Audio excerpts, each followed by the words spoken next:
ingin saya sampaikan bahwa beberapa hari yang lalu terjadi peristiwa di Kendal dan diberitakan oleh banyak media dengan versi mereka. Diberitakan oleh media dengan versi mereka. Nah, kami dari Front Pembela Islam sudah membentuk tim investigasi DPP FPI untuk melakukan investigasi agar bisa mengetahui apa yang sebenarnya terjadi. Itu yang pertama. Yang kedua, kita juga sudah minta Dewan Pimpinan Daerah Front Pembela Islam Provinsi Jawa Tengah untuk membuat kronologis lengkap. Yang mana kronologis itu dikirim ke DPP FPI juga mesti dikirim ke berbagai media. Nah, tapi tidak satupun media yang sudi untuk memuatnya. Nah, sebab kalau itu dimuat, kepentingan media, kepentingan pribadi media untuk memojokkan FPI itu menjadi tidak terwujud, saudara. Ini permainan media yang luar biasa. Tapi nggak apa-apa, walaupun tidak dimuat, yang penting mereka sudah laksanakan prosedur untuk membuat kronologis sebagai bentuk klarifikasi. Saya tidak akan cerita panjang lebar. Pandangan media sangat-sangat negatif sekali. Tapi yang menarik, barusan datang tamu kita, ini Kiai Haji Abdul Aziz. Beliau salah satu pimpinan Jamaah Tabligh yang ada di Jawa Tengah. Bukan dari FPI, Jamaah Tabligh. Nah, barusan beliau menyampaikan salam buat antum semua. Dan beliau minta maaf harus segera ke bandara airport karena pesawat beliau jam 9. Nah, sebetulnya kedatangan beliau ini saya sendiri tadi tidak paham untuk apa. Barusan beliau bicara, beliau menyampaikan bahwa peristiwa Jawa Tengah, tolong DPP FPI jangan mudah menyalahkan FPI Jawa Tengah. Karena kata beliau tahu persis apa yang terjadi. Nah, beliau tahu persis kalau FPI itu sudah mengikuti prosedur yang ada. Nah, dan beliau juga sudah ikut turun mendatangi semua instansi pemerintah yang ada di Jawa Tengah untuk mengklarifikasi, menjelaskan apa yang sebenarnya terjadi. Intinya, Kiai Haji Abdul Aziz yang baru saja meninggalkan tempat barusan menyatakan murni bahwa peristiwa Jawa Tengah adalah FPI lawan preman pelacuran, bukan melawan masyarakat. Ini jadi menarik ini. Ada media memberitakan FPI lawan warga. Ada kiai dari Jamaah Tabligh, bukan dari FPI, saudara. Jauh-jauh datang dari Semarang kemari hanya khawatir nanti DPP salah paham dengan DPD, mengambil langkah-langkah tindakan-tindakan administratif. Karena betul, DPP membentuk tim investigasi. Kalau hasil investigasi kami menyatakan ternyata DPD FPI salah, tidak menjalankan sesuai prosedur, kita akan mengambil tindakan. Mulai dari peringatan, pembekuan, sampai kepada pembubaran. Itu sudah aturan standar di FPI. Tapi kalau ternyata mereka sudah mengikuti standar, sudah bagus, FPI sepenuhnya akan mendukung apa yang mereka lakukan. Nah, untuk itu kami menunggu putusan daripada tim investigasi. Nah, baiklah. Tapi dari hasil sementara, kronologis yang dikirim oleh DPD FPI Jawa Tengah menceritakan bahwa pada hari kejadian, sehari sebelum kejadian, bahwa FPI Jawa Tengah melaksanakan buka bersama di Sukorejo, di Masjid Bundaran, sudah. Nah, berdatanganlah FPI dari berbagai tempat ke tempat tersebut. Di antaranya ada satu rombongan terdiri dari 20 laskar FPI yang menuju ke lokasi melewati tempat pelacuran. Ternyata tempat pelacuran itu buka siang bulan Ramadan. Padahal masyarakat di sekitar itu sudah lapor aparat, sudah lapor pemerintah, dan bahkan sudah minta bantuan FPI untuk menutup, saudara. Nah, karena kita percaya kepada aparat, kita pikir aparat sudah tutup. Ini menurut DPD FPI Jawa Tengah. Ternyata begitu liwat masih buka. Ini 20 orang langsung masuk ke lokasi pelacuran. Saudara minta tempat tersebut ditutup. Kadang-kadang 20 orang nekat juga. Nanti mau niru Abdullah ibn Mas'ud yang sendirian, saudara, masuk sarang musuh. Ini 20 orang masuk sarang musuh. Nah, akibatnya apa? 20 orang ini dikejar-kejar oleh preman yang ada di lokasi.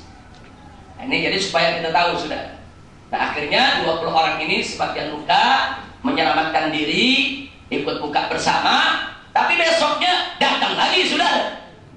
Kali ini datang dengan lebih besar lagi, 26 orang. Bukan 2000 orang, 26 orang. Tapi kali ini datang dengan Kapolres. Artinya melapor ke Kapolres, minta ditutup. Kapolres juga turun di lapangan, minta ditutup. Saudara, tidak ada bawa senjata, bukan bawa berat. Setelah nonton, diskusi di lapangan, akhirnya ditutup oleh Kapolres, saudara. Selesai ditutup, 26 orang ini balik. Ternyata baru balik beberapa ratus meter, mereka sudah dikepung oleh ratusan preman dengan berbagai macam senjata tajam. Salah satu mobil sewaan. Supirnya panik, karena bukan laskar FPI, orang lain. Panik, tancap gas. 7 orang ditubruk, sudah. Nah, akhirnya 7 luka, bawa ke rumah sakit, yang 1 meninggal dunia. Preman pun langsung memprovokasi masyarakat bahwa FPI membunuh warga. Nah, ini yang terjadi. Nah, akhirnya mobil-mobil FPI dihancurkan, dirusak, 26 orang melakukan perlawanan, mereka luka, tapi mereka berhasil menyelamatkan diri ke masjid terdekat, bertahan, sampai akhirnya mereka dievakuasi oleh polisi, dan kemudian mereka ditahan sementara oleh polisi, diperiksa sepanjang malam. Akhirnya yang 23 orang dilepas karena tidak ada kesalahan apapun. Yang 3 orang ditahan. Yang 1 yang ditahan itu ya supir yang nabrak. Jadi pasalnya bukan pasal perang, pasal kecelakaan lalu lintas. Yang 2 lagi ditahan karena kedapatan membawa senjata. Walaupun kecil, namanya tetap senjata, saudara. Senjata tajam. Nah, padahal FPI kemana-mana memang sudah tidak diizinkan untuk membawa senjata. Tapi karena yang 2 ini kedapatan bawa, yang kedua ditahan. Jadi mereka bertiga masih ditahan sampai saat ini, yang lain sudah pulang. Nah, sebetulnya peristiwanya hanya sebatas itu.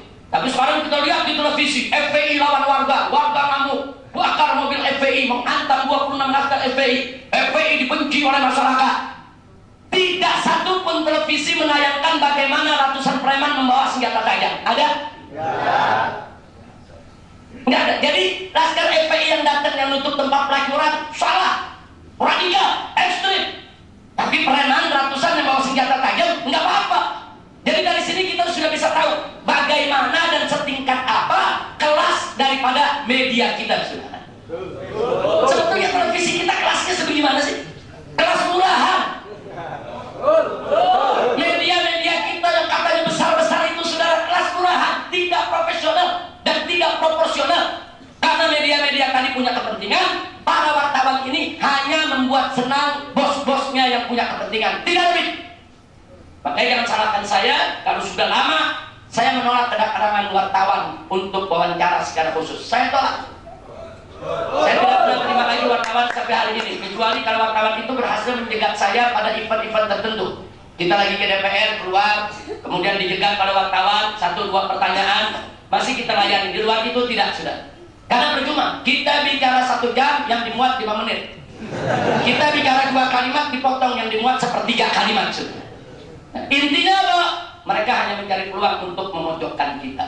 Nah, karena itu saya tidak peduli dengan itu semua. Tim investigasi kita tetap kerja.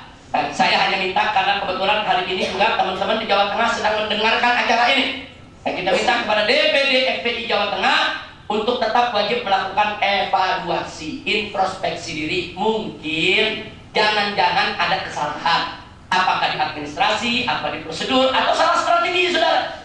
Tadi kan Mu'ayyid bin Mas'ud sendirian bisa bubarin ribuan orang, saudara. Sendirian dia bubarkan musuh, saudara. Dengan apa? Siasat, strategi.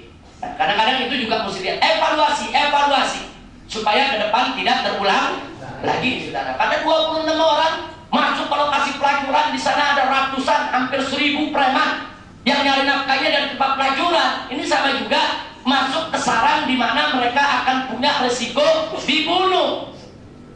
Nah, di sini mesti dilihat apakah strateginya sudah benar atau belum. Apakah strateginya sudah mantap atau tidak. Kami minta DPD FPI Jawa Tengah tetap untuk mengevaluasi, introspeksi diri. Soal benar atau salah dalam amar ma'ruf nahi munkarnya itu persoalan lain. Itu nanti DPP FPI yang akan melakukan penilaian. Kalau mereka benar, akan kita dukung benarnya. Kalau mereka salah, pasti akan ada sanksi. Mulai dari peringatan sampai pembekuan sampai pembubaran, saudara. Mudah-mudahan mereka tidak punya kesalahan di dalam pelanggan daripada ADART FPI. Amin ya rabbal alamin. Nah, kemudian masih soal Kendal, dengan adanya ada tempat pelacuran yang buka di siang hari bulan Ramadan, berarti pemerintah di Jawa Tengah nggak kerja. Berarti kepolisian setempat tidak kerja. Padahal Bapak Kapolri Jenderal Timur Pradopo sebelum Ramadan sudah memberikan arahan kepada seluruh Kapolda di seluruh provinsi di Indonesia untuk secara proaktif mengamankan dan menjaga kemuliaan bulan Ramadan, untuk secara proaktif memerangi segala bentuk penyakit masyarakat. Kalau bahasa polisi, penyakit masyarakat, disingkat PAKA. Apa itu penyakit masyarakat? Pelacuran, perjudian, minuman keras. Kalau bahasa kita adalah maksiat. Sudah diamanatkan oleh Kapolri. Jadi semua tempat maksiat itu disikapi, ditindak. Jangan mengganggu ketenangan umat Islam untuk berpuasa. Berarti arahan Kapolri sudah bagus belum? Sudah bagus, sudah. Nah, sekarang kita meminta pertanggungjawabannya. Bagaimana Kapolda di Jawa Tengah? Kalau Kapoldanya sudah memberikan arahan kepada Kapolres, berarti kita minta pertanggungjawaban Kapolres di Kendal. Apa yang kau sudah kerjakan? Kok ada tempat pelacuran? Saudara, ada perempuan-perempuan menjajakan diri siang bulan hari Ramadan. Kendal itu mayoritas Muslim, daerah Muslim. Nah, ini jadi persoalan. Nah, apakah hal semacam ini disoroti oleh televisi? Yang disorot cuma FPI. Udah FPI jadi korban disorot tadi sudah. Udah disorot dijelekin. Kenapa mereka tidak angkat bahwa Polda Jawa Tengah atau Polres Jawa Tengah membiarkan tempat maksiat buka di siang hari bulan Ramadan?